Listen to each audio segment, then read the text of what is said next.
श्री स्वामी समर्थ। नमस्कार मित्रांनो, आपल्या या YouTube चॅनलवर सर्वांचे स्वागत आहे।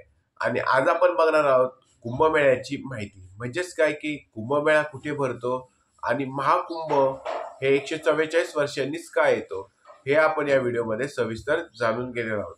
तत्पूर्वी आपण जर या चॅनलवर नवीन असाल तर चॅनलला नक्की सबस्क्राइब करा आणि हा व्हिडिओ आवडल्यास व्हिडिओला नक्की लाईक करा आणि आपले जे मित्रमंडळी असतील, नातेवाईक असतील त्यांना हा व्हिडिओ जास्तीत जास्त शेअर करा। तर चला मित्रांनो, व्हिडिओला सुरुवात करूया। मित्रांनो बघा की आता सध्या 2025 मध्ये एकाच गोष्टीची चर्चा आहे, ती म्हणजे महाकुंभमेळा प्रयागराज। तर मित्रांनो बघा की हिंदू धर्मात कुंभमेळ्याला फार महत्व आहे। हिंदू धर्मात कुंभमेळा हा 4 ठिकाणी आयोजित केला जातो। म्हणजेच काय मित्रांनो की बघा, दर 12 वर्षांनी कुंभमेळ्याचे आयोजन होते आणि ते कुंभमेळ्याचे आयोजन हे भारतातल्या 4 वेगवेगळ्या ठिकाणी होते। त्यातले वेगवेगळे ठिकाण म्हणजे बघा मित्रांनो की नाशिक, त्यानंतर बघा हरिद्वार, उज्जैन, नाशिक आणि प्रयागराज।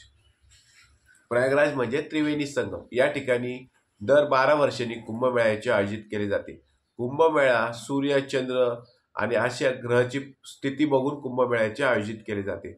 आणि असे 12 कुंभमेळे जेव्हा होतील, म्हणजे 12 गुणिले 12 144, म्हणजे 12 कुंभमेळ्यानंतर जो कुंभमेळा येईल त्याला महाकुंभमेळा असे म्हणतात। आणि 2025 साली महाकुंभमेळा हा प्रयागराज येथे आयोजित केलेला आहे।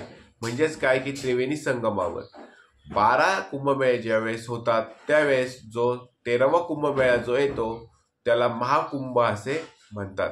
सूर्य, चंद्र आणि ग्रहाची स्थिती बघून हा महाकुंभमेळा ठरवलेला असतो। महाकुंभमेळ्याचे सर्वात महत्वाचे महत्व म्हणजे शाही स्नान। त्यावेळेस हजारो लाखो भाविक आपल्या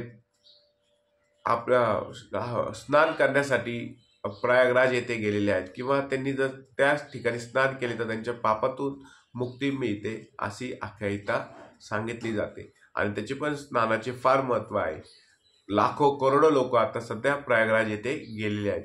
मित्रांनो, महाकुंभ हा दरवेळी 144 वर्षांनी येत असतो।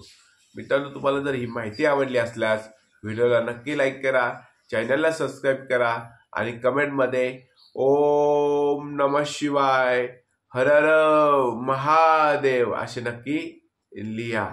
श्री स्वामी समर्थ।